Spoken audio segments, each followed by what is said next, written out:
Okay, so as I discussed in last class, I am gonna talk about linear algebra in a slightly different fashion. So let's quickly recap what we talked about. In last class, we talked about something called as the vector spaces. When I talk about vector spaces, what it means is I have 2 points or 3 points, and I'm trying to find out a vector starting from location 0, 0 that is able to reach that point. So what I want to show you here is understanding matrices as vector spaces. So imagine that, and I worked out this problem partially in last class, that I have a problem 3x plus 2y is equal to 7, and maybe 5x plus 7y is equal to 10. What I'm going to do is I'm going to rewrite this problem something like this. I'm going to say 3, 5x plus 2, 7y is equal to 7, 10. I can extend this same logic into 3 dimensions, or I can go up to 4, 5, 6 multiple dimensions. The idea is, think about a vector space, which is you have x-axis, you have y-axis, and I'm going to look at the point 3, 5. So this point is 3, 5, and I'm going to draw a line indicating this vector. Then I'm going to try to construct similarly 2, 7. So 2 and maybe 7, and then construct this vector. So I'm going to call this vector OA. I'm going to call this vector OB, and I'm going to call this vector 7, 10. So let me just say my 7, 10 is somewhere over here. My 7, 10 vector is somewhere over here. Now, solving this equation, it means I find out value of x, and this x value could be all the way from minus infinity to plus infinity, or value of y, again, that could go from minus infinity to plus infinity, so that finally when I add these two vectors, I get this resultant vector, which is 7, 10. And why is this required? This approach is required sort of for visualization, which means if this resultant is within the span of this vectors, then we can find the solution to this problem. Now, some of you may think like this looks a little bit weird. I don't have a physical interpretation of it. And you're right. We don't understand this picture the way it is drawn. Perhaps some of you might be doubting what combinations of these two vectors will get me this resultant 7, 10. And that is true because of this reason. You have this vector OA and you have this vector, say, OB. Unfortunately, they are not perpendicular to each other. That's why it is very difficult, and I'm going to use the word, to resolve this vector 7, 10 into these coordinate frames. On the other hand, if I were to ask you this question, resolve this vector 7, 10 on a coordinate frame x comma y, you can do it very easily. You will say, if I want to resolve this, it's simple. I go 7x, 7 units in x direction. I can go 10 units in y direction, and that vector is essentially resolved. And the reason for that is because your x and y's are perpendicular to each other. So what it means, key concept, we can't visualize the resolution because my basis vectors, so this OA and OB are actually called as the basis vectors, are not perpendicular to each other. So this is the key observation, and this is a very important observation. So resolution is difficult because the basis is not perpendicular or orthogonal. Now, on the other hand, if you were to stretch your imagination a little bit and try to identify the basis vectors corresponding to x-axis and corresponding to y-axis. So here is the question. What is the basis vector?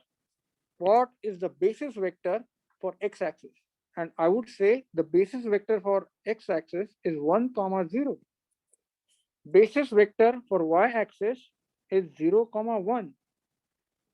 Some of you may say, why 0, 1 and why 1, 0? Why not 5, 0 and 0, 10? And then I would say that is totally fine because that basis vector is showing me the direction and span where that vector is. And my x value and my y value is going to tell me the scaling that I need to use so that I can reach, so that the point or the solution is within the reach of those basis vectors. Now, that is the key principle behind some of the factorizations that we look at. So, orthonormal basis,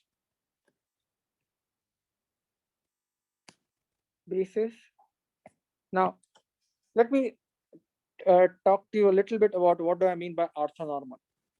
So, as you can see, this 5, 0 and 0, 10 is orthogonal, which means they are perpendicular, but they are not orthonormal, which means their overall magnitude is not 1.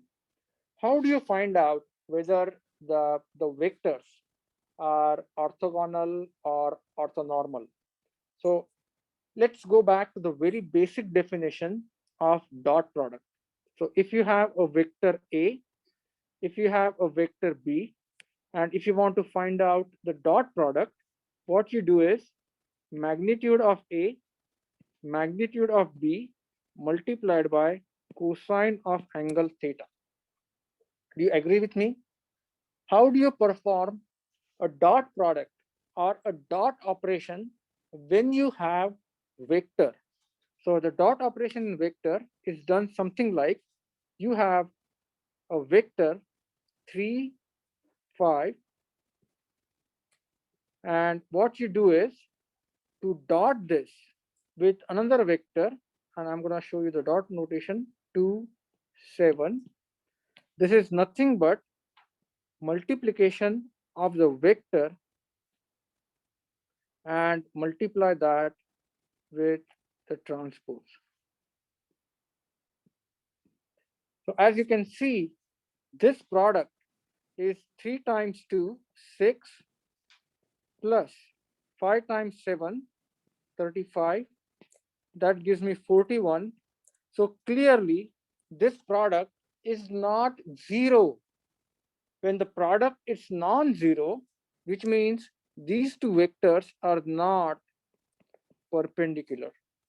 On the other hand, if you were to look at, and this is just an exercise, 0, 10, I'm going to dot it with 5, 0. Can you see I get 0? Do you agree with me? And this 0 is only possible because my cosine theta is 0, which means theta is 90 degrees. Everyone understood this? Now the question is, orthogonal is fine. Is that orthonormal? What do I mean by orthonormal? That means the magnitude of each vector has to be 1. But if you look at the magnitude of this vector is 10, magnitude of this vector is 5. So what it means, even though the basis is orthogonal, it is not orthonormal. Everyone understood this? This is the fundamental decomposition in matrices, QR decomposition. What we are trying to do, we have this matrix. So I just want to write this equation, same equation in the matrix form. So what I have is I have this matrix, 3, 5, 2, and 7.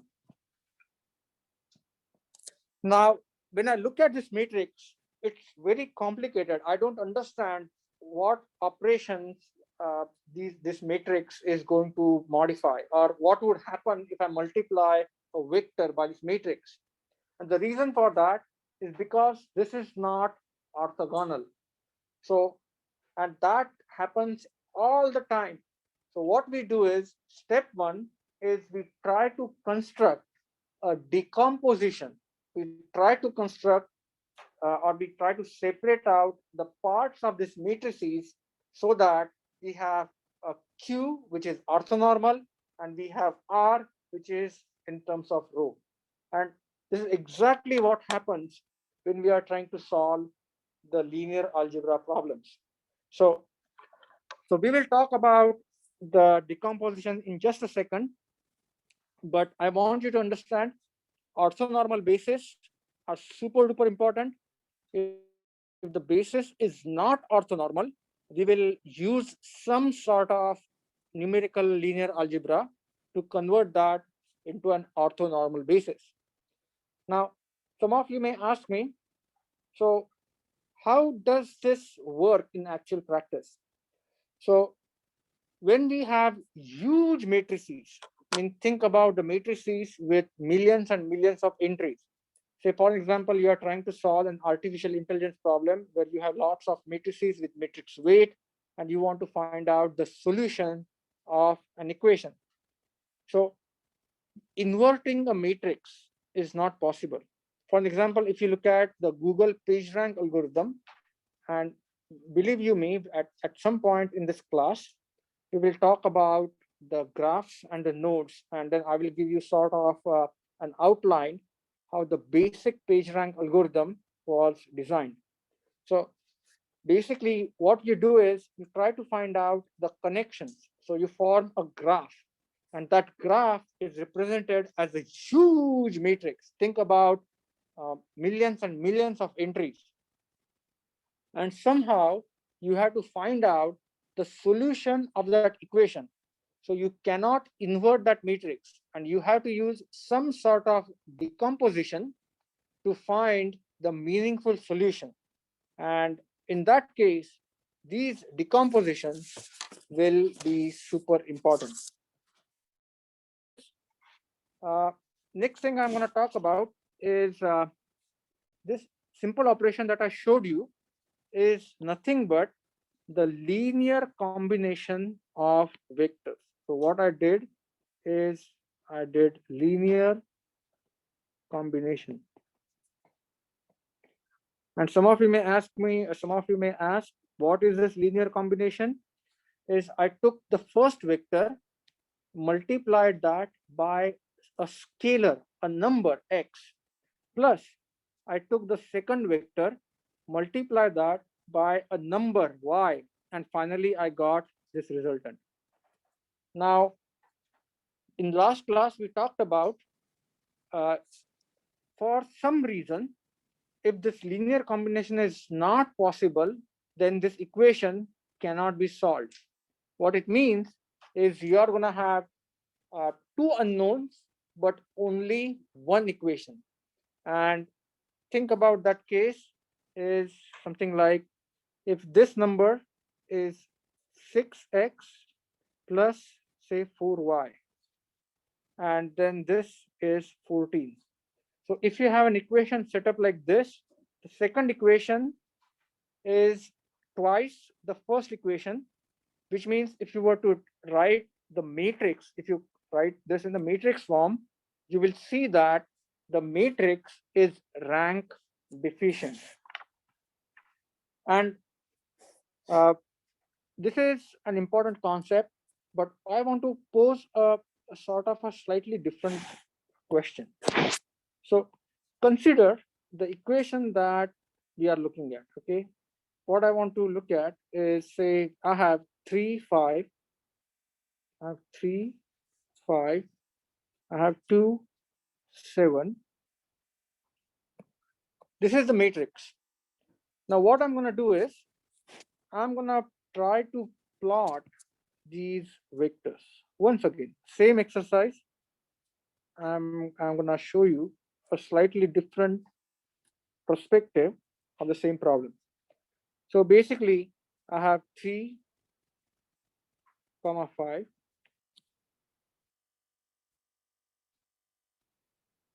and I have 2, 7. So I have 2, 7.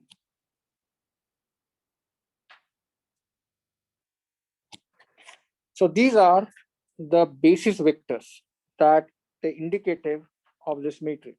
So this is 3, 5 and 2, 7. Now, what I want to ask you is, I want you to think about what this matrix will do to a vector. So what I'm going to say is, I have a vector. So I have a vector 1, 1. Okay. I have a vector 1, 1.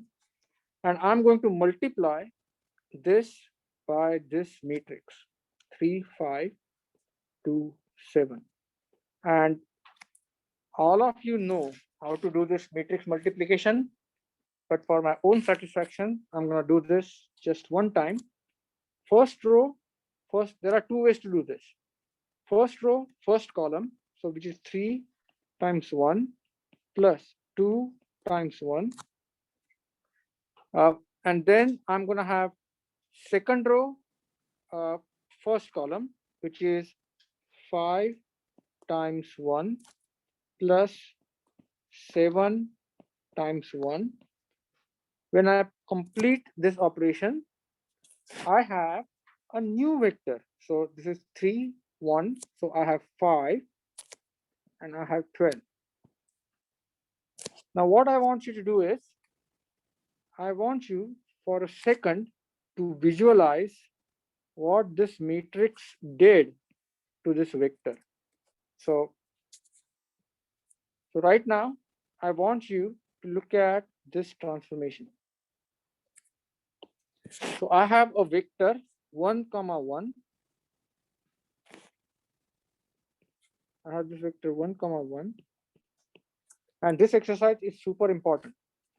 And I have another vector, which is 5, 12.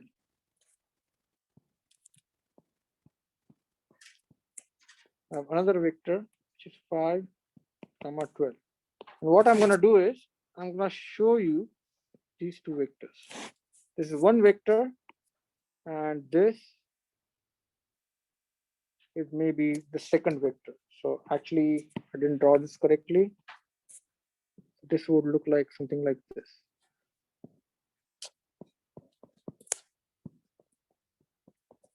So this is 5, and this is 12. So now my question to you is this. When I multiplied a vector with the matrix, what exactly happened? That original vector got scaled and got rotated.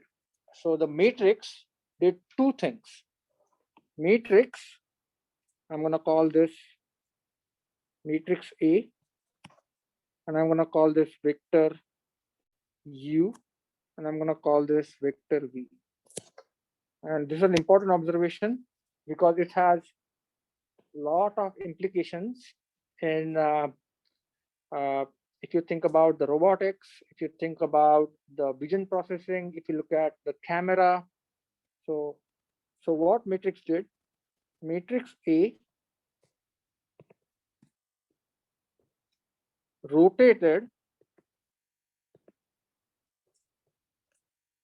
vector U and scaled it.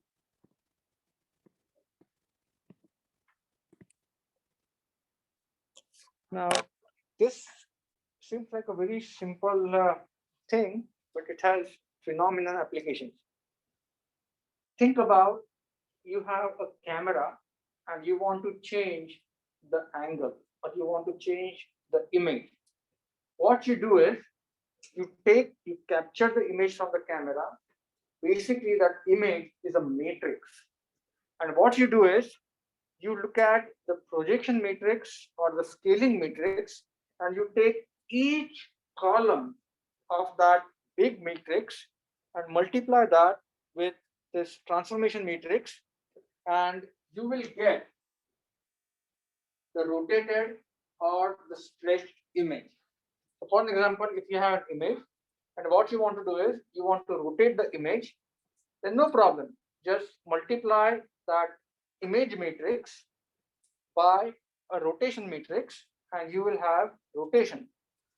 Take that image matrix, multiply by a scalar matrix, and then what you will have is that image will get scaled.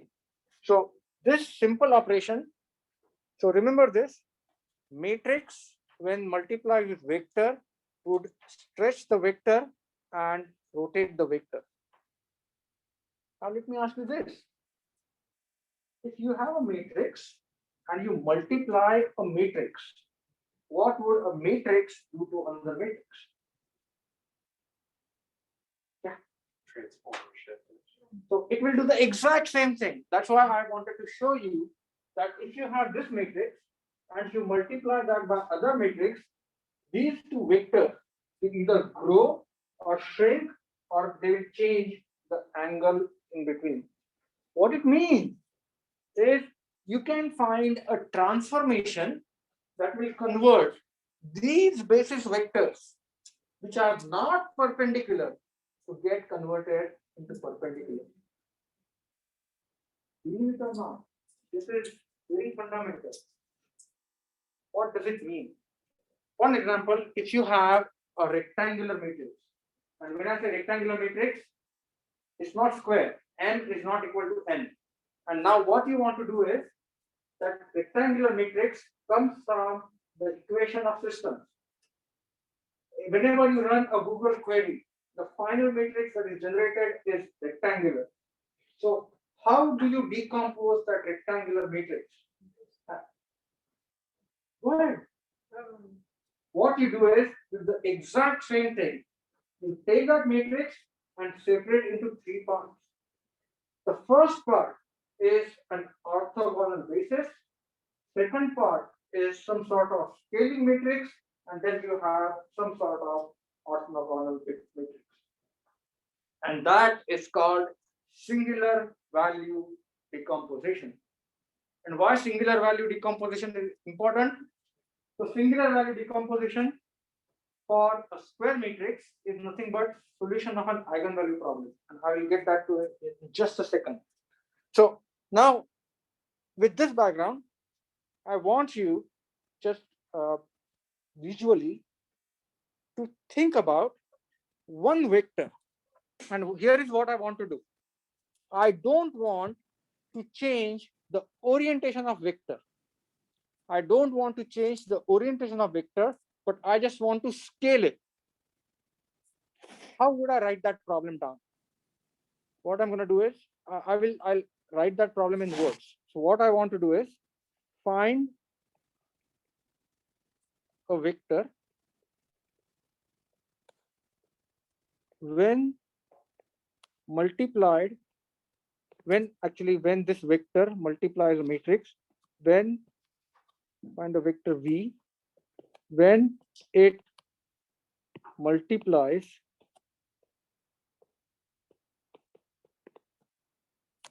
matrix A, the vector V is not rotated, only scaled. And what I mean by that is, think about this. Initially, this was my initial vector U. After matrix multiplication, I got this vector V. But now what I want to do is, I want to take this vector. So I have a matrix, and I may have some matrix. So for the sake of discussion, let me say this is 3, 2, 5, 7. So my A is 3, 2, 5, 7. I have this matrix 3, 2, 5, 7, and I want to find one vector. I want to find out this one vector, which is U.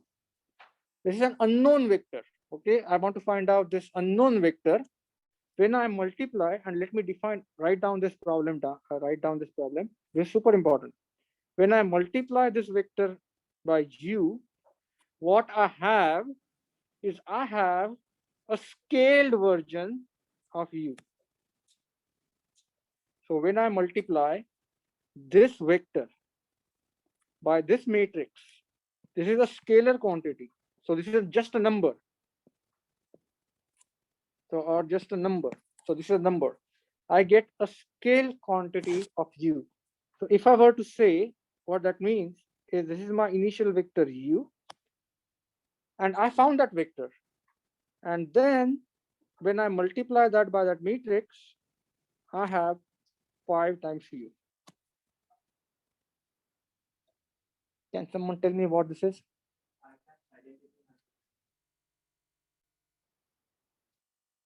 Can someone tell me the statement that I wrote here? What is this? It's an eigenvalue problem. What that means is this guy is eigenvector, and this guy is eigenvalue.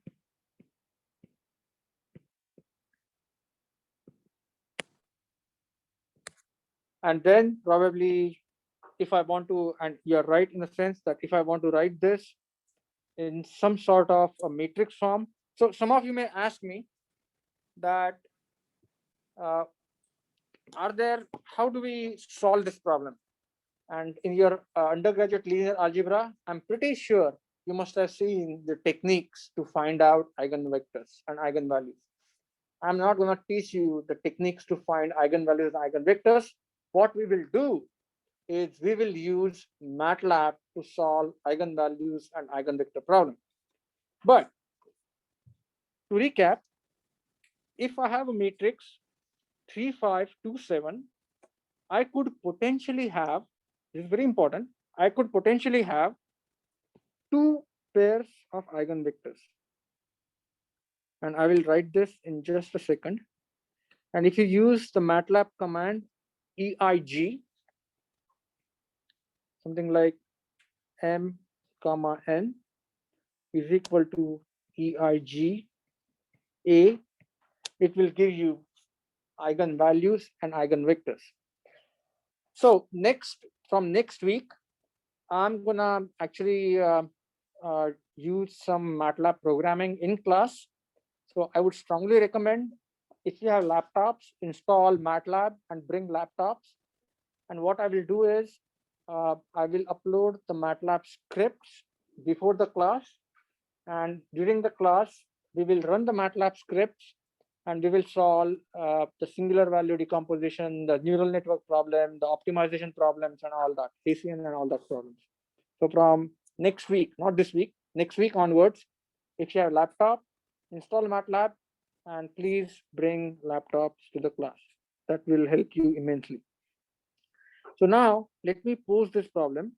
I have one vector u1, I have one vector u2, and what I'm gonna do here is I'm gonna have lambda 1, lambda 2,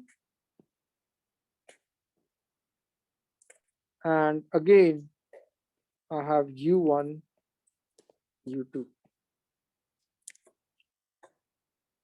You see what I'm saying?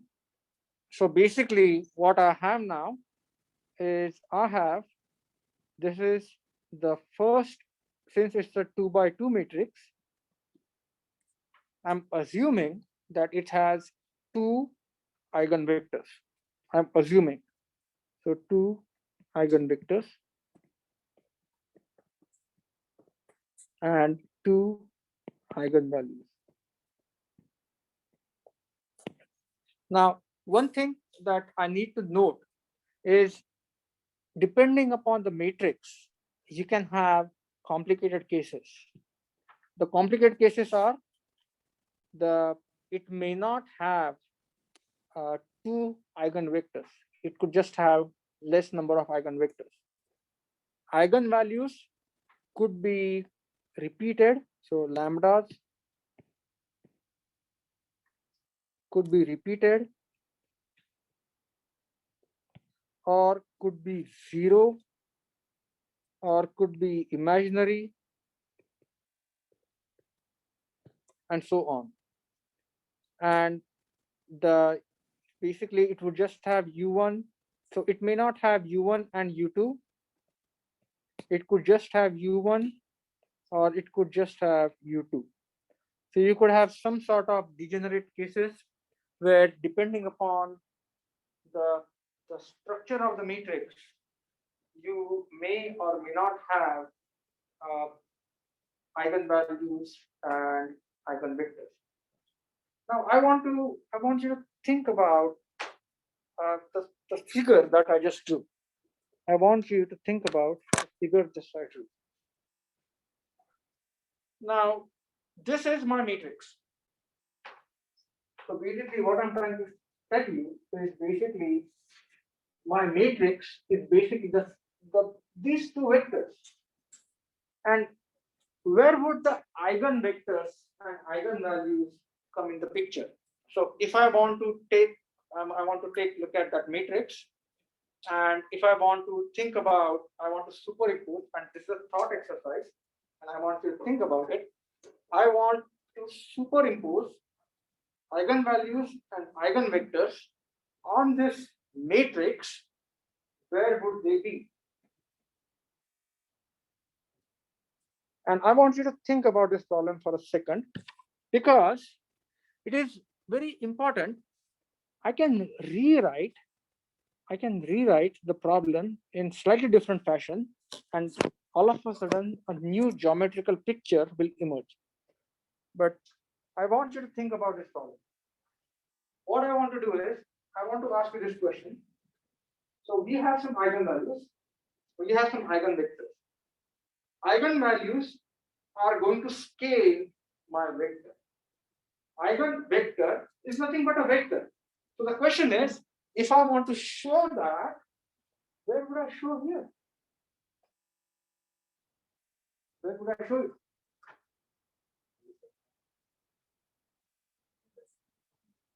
Yeah, but can someone tell me, should I draw straight, vertical, left, right?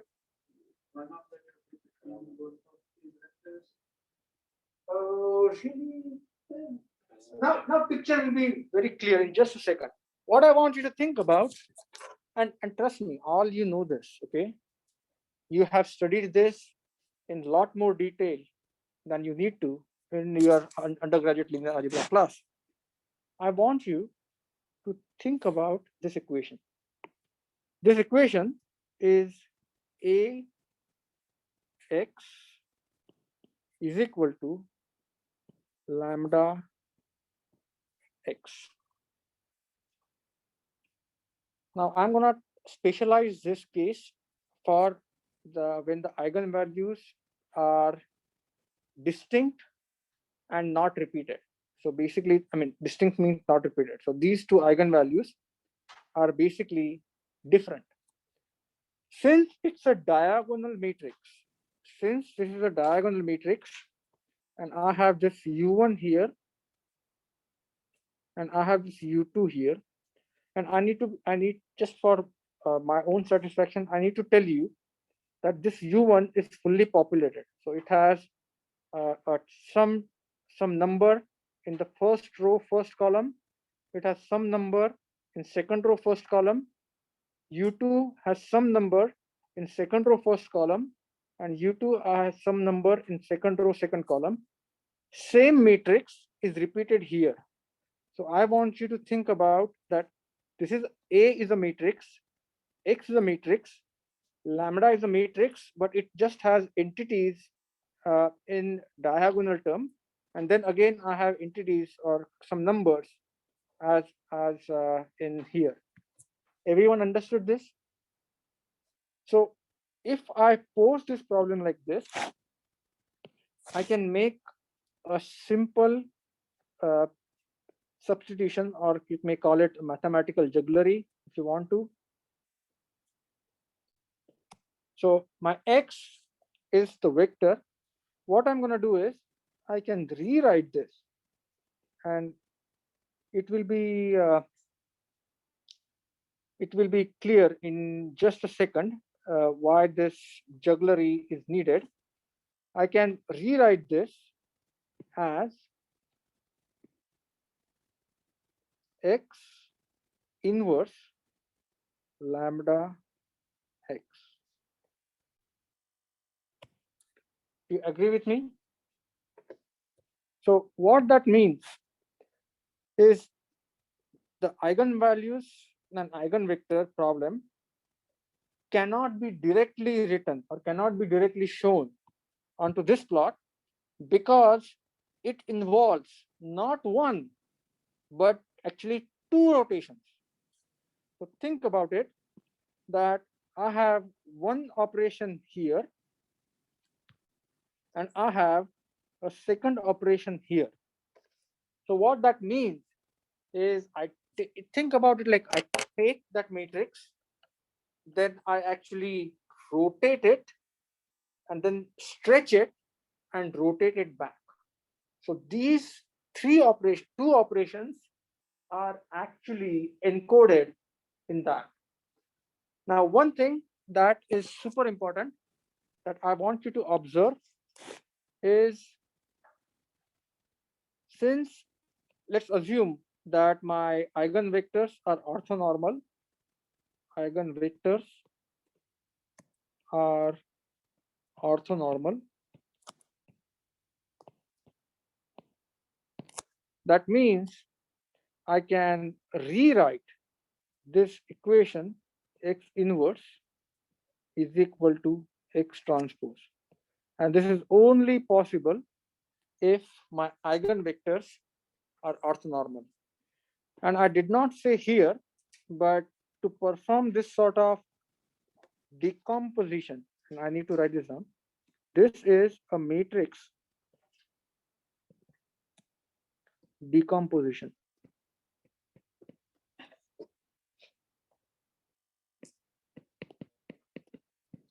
To perform this matrix decomposition, matrix A must be square. So then the question comes, this is great. So if I were to do an eigenvalue problem, if I were to solve an eigenvalue problem, I can find out these successive transformations, rotations, and then that would give me some sort of geometric representation of this matrix. It's easy to visualize in 2 dimensions or in 3 dimensions, but if you start adding more and more dimensions, this picture is going to become very complex. So what happens? So the question is, what happens when this matrix is rectangular? So now the question is, can we do some decomposition, something like this, if the matrix is rectangular?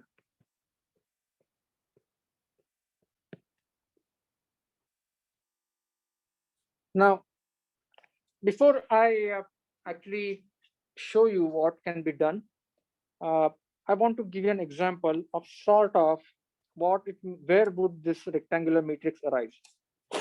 And this, let's take a look at the same problem that we started whole linear algebra class with, finding out the prices of orange and apple.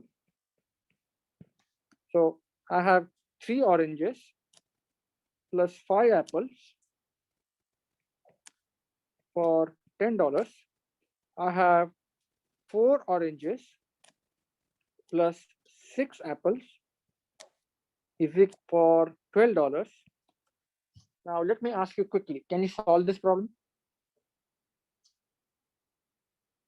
What you would check for? You would make sure that the rank of the matrix is 2, which means I have 2 linearly independent basis vectors, and clearly I can see that these vectors, so I just want to check something like this, that if I were to take 3 4, multiply that by a constant, plus I take 5 6, multiply that by a constant, I'm able to get 10, 12. This is the condition for linear independence.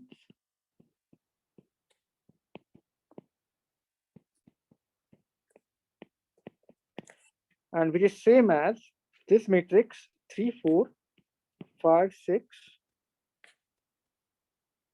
AB. This matrix has to be invertible. So I can find out A, B is equal to, so 3 4 5 6 inverse multiplied by 10 12. And I think this matrix is invertible. Now what happens if I throw in a wrench in the problem? So I say 5 oranges plus 3 apples is equal to, say, $15. All of a sudden, you are left with a rectangular matrix. 3, 5, 4, 6, 5, 3. You have the oranges. I'm going to call them A and B. Oranges variable is A, apple is B. And I have 10, 12, 15.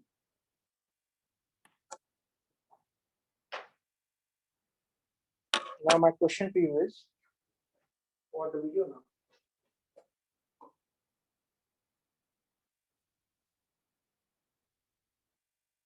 Yeah. Since you only need 2 equations for 2 variables, you can remove 1. Right. But what that means is the third equation may not be satisfied. So which means you cannot solve the page rank problem. So how do you split that 3 equations into 2 and 1? So the question is, it's not difficult. You already know this. Trust me, you already know this. You have been doing this since high school. I'm just trying to tell you, do some projection. Ooh, not that fancy. We are not there yet. So how do we solve this problem? Trust me, you know this. You just add a variable. All right.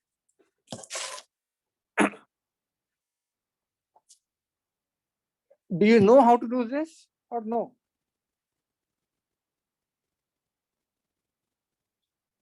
Let me show you. You have done this. Remember in undergraduate that you do an experiment, and the inevitable law of an experiment is no experiment is complete without an error, right? So for every experiment, there has to be an error. If there is no error, that means you are perfect. Then that means you can find true love. So anyway, that was a joke, by the way. When I crack joke, please laugh. Next time when I'm gonna crack joke, I'm gonna raise my hand so you know I'm cracking the joke. Maybe this mask doesn't let me crack my jokes as efficiently as I used to. Anyway, so here is what you do. So basically, when in your experiment, you get points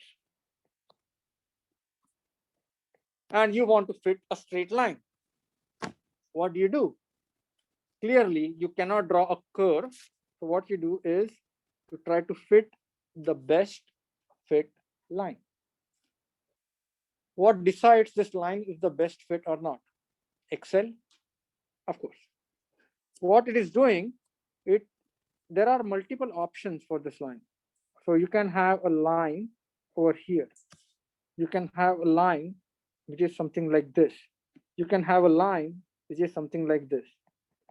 What was the reason for this red line to be the solution of the least square? Because so it is closest, but be careful. When we talk about closeness, we have to define how close and in what measure. So for a simple line, this line is the solution when the perpendicular distance, and this is one of the problems in your assignment 3, the perpendicular distance of all these points is minimized. And I will repeat this once again. So if you look at the MATLAB, and I can, next time I'll show you how this can be done in MATLAB. So basically, MATLAB or Excel, what will do is it will find out the equation of line. If you were to draw perpendicular from that line that passes through each and every point, the distance, the total distance is minimized. What does it mean? The only way to have the minimal distance is that blue line should be perpendicular to the red line. Do you agree with me? That is the only way. So in other words, MATLAB or Excel solved the least square problem. What do I mean by least square problem? It found out the equation of the line wherein the square of the distances is the least. Now, that begs the question, why square? Why not cube? Why not square root? So, because think about it, some distances are above the line, some distances are below the line. So once you square, that effect of positivity and negativity goes away. Now, I want to extend the same logic. To this rectangular system of equation that we have. And I want to find out, how do we solve this? Yeah.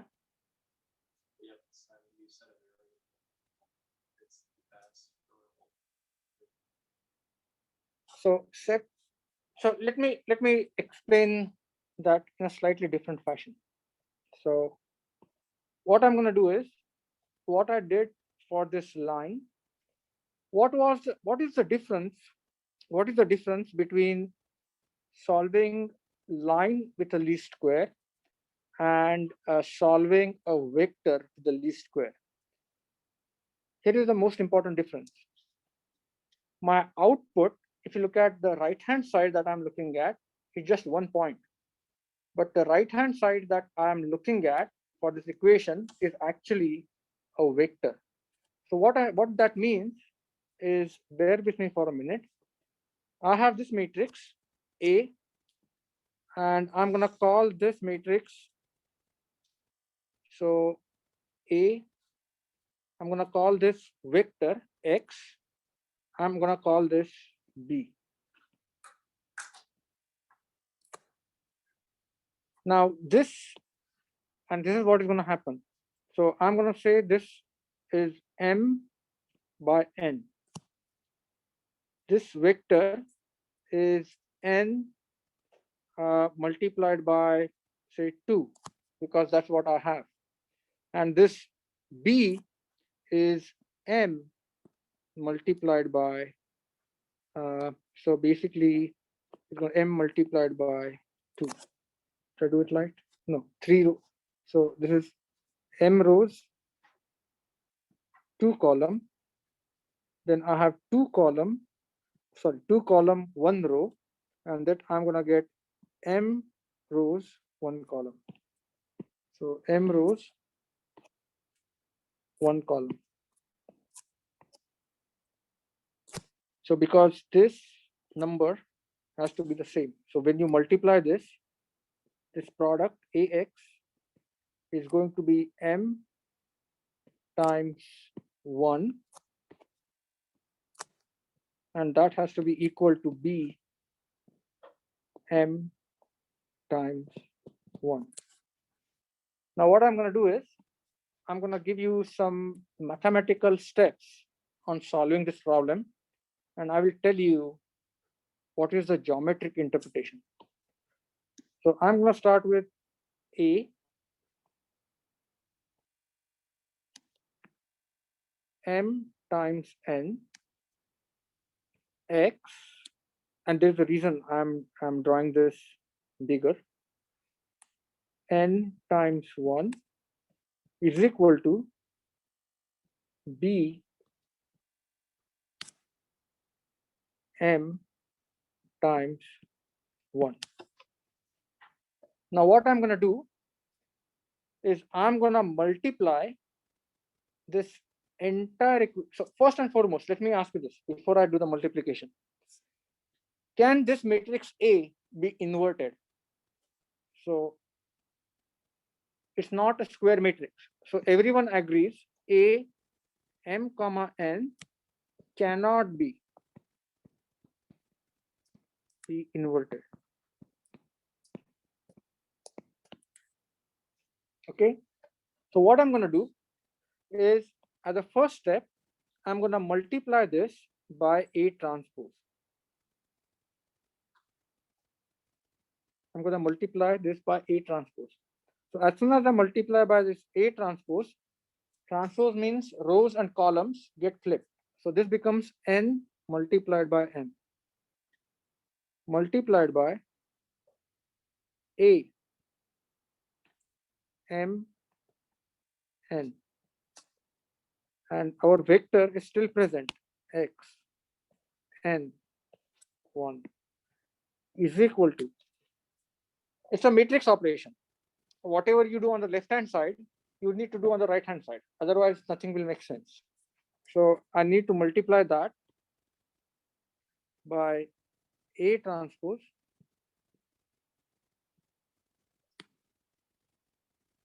N M B M comma 1. Do you agree with me? Can someone tell me what is going to happen next?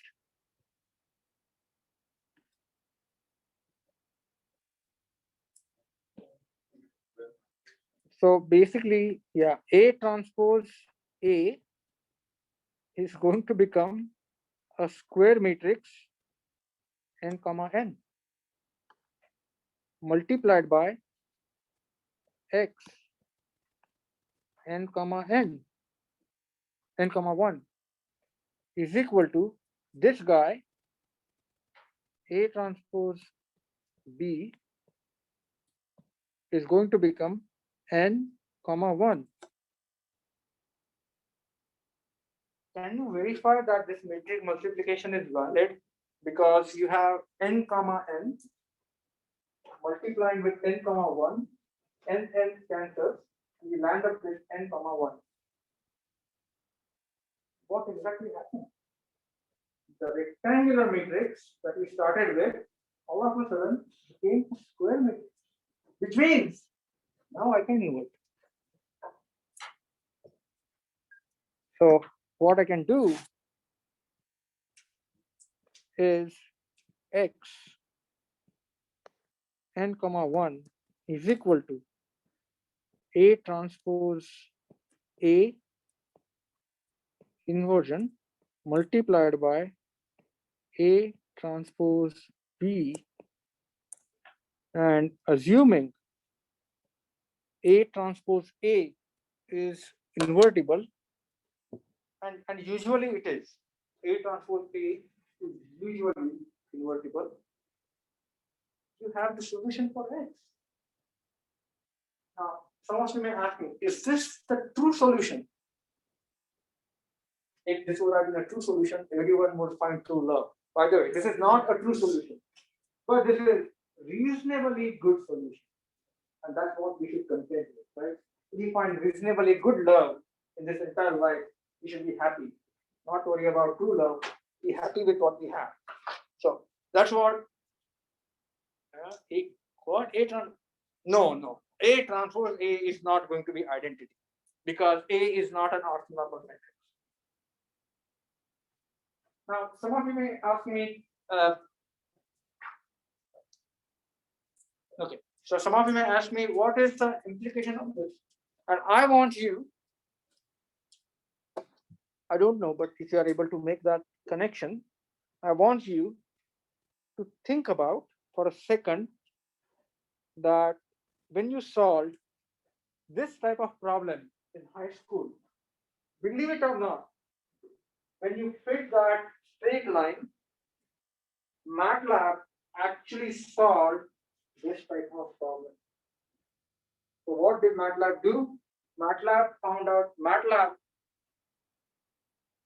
actually we are going to talk about this in a lot more detail, but I want you to think about something like this. What MATLAB did is MATLAB or Excel set up the equation in exactly this form: AX is equal to B, where X were the slope and intercept. And then basically MATLAB actually worked out this problem and then gave you the answer.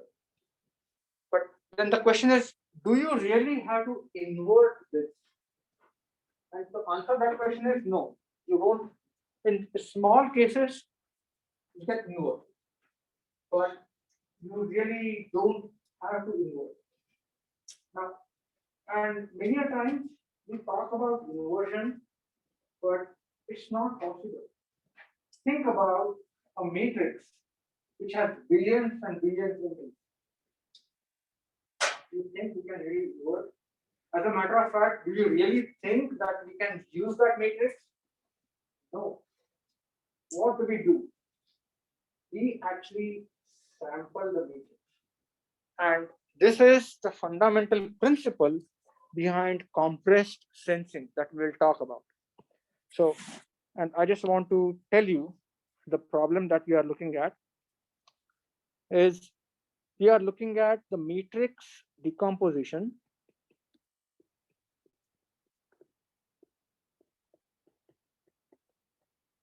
and the most important matrix decomposition, and this is where the linear algebra meets data science, is singular value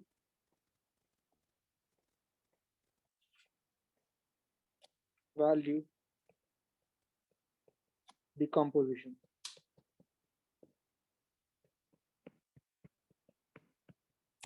This is famously used or called SVD. And we will spend significant amount of time on using SVD to solve tons and tons of problems. So for an example, just to give, and again, there are different names of similar stuff. There is something called as proper orthogonal decomposition, POD. And can you see why we need a proper orthogonal decomposition, because we want to convert that matrix into bases which are perpendicular. And then you need to add additional conditions to make it proper. And we'll talk about it. If you are looking at random signal processes, there is something called as Karhuman love expansion.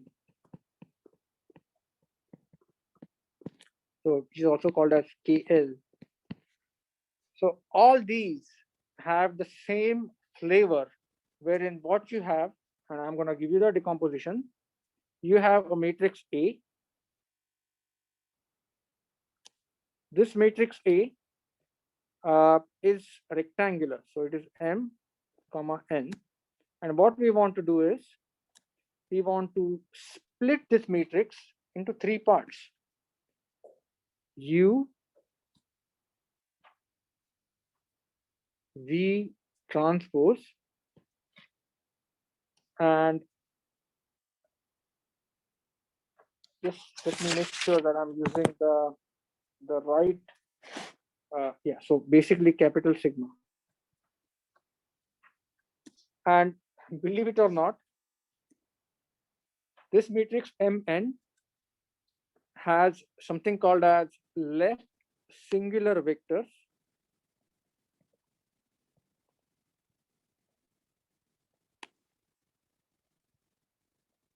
It has right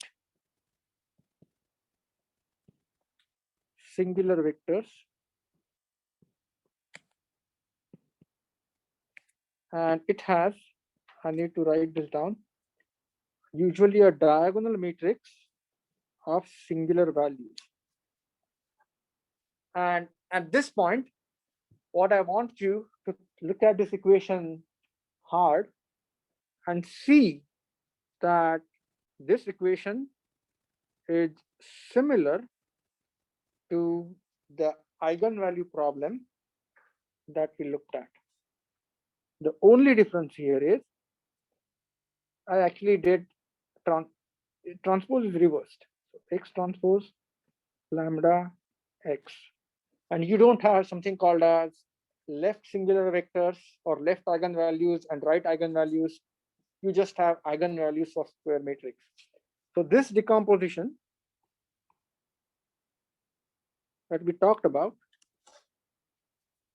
is this decomposition for rectangular matrices.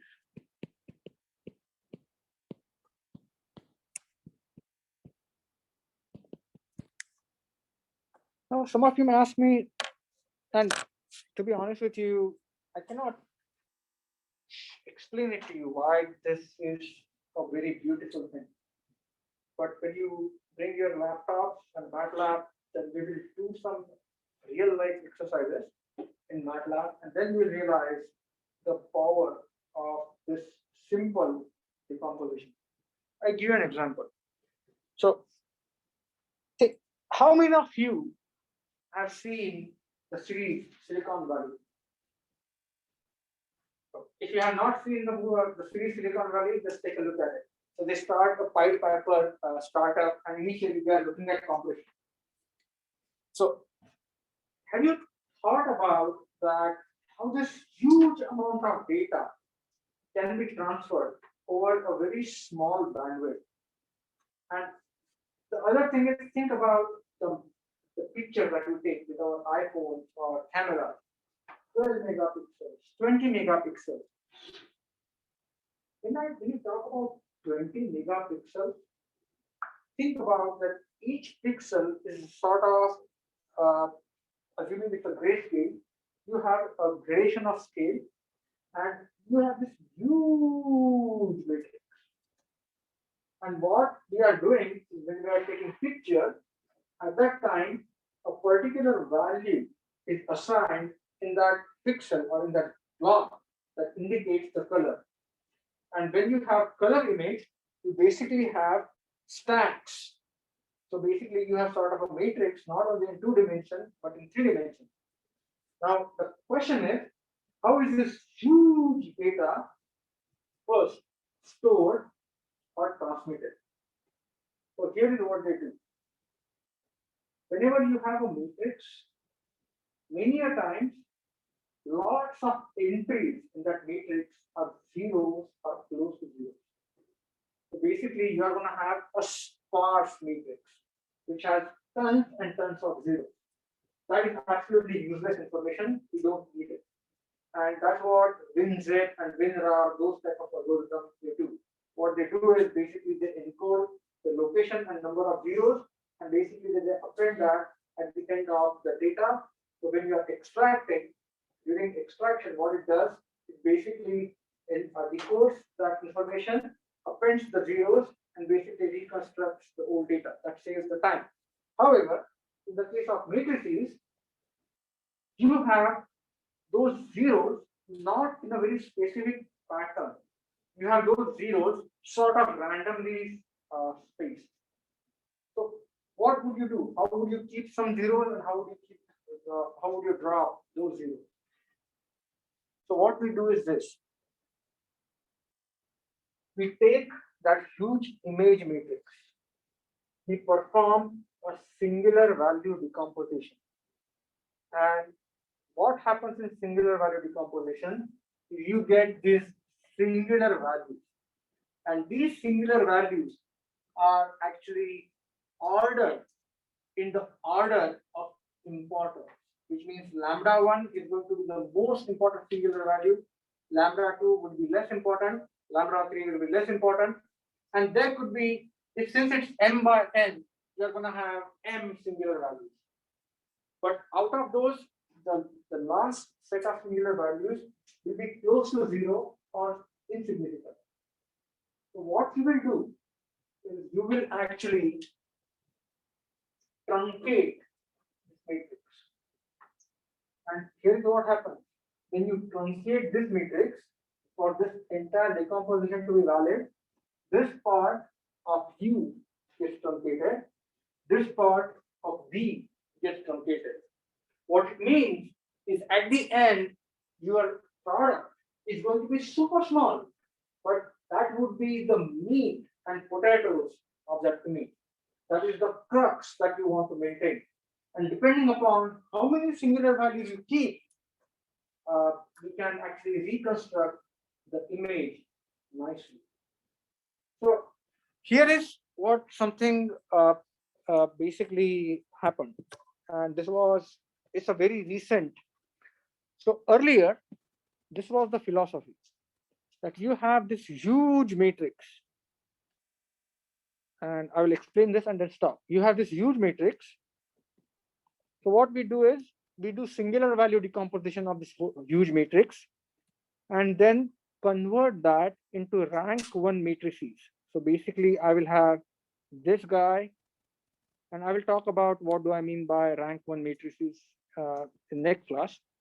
So basically I would convert this into a very small matrix and then pass it on and then reconstruct the big image to the best of my abilities I want. So if I want it to be 99% accurate, then I would maintain a lot of singular values. If I want it to be 80% accurate, depending upon the level of compression. So people started thinking, why are we doing this? Why not to take the data which is randomly sampled? Why not to take this data which is randomly sampled and directly construct a small subset and then use that for reconstruction? So why not? Why do I need to perform this complex numerical linear algebra operation where I'm taking this huge matrix, doing SVD? Why can't I do something called as compressed sensing?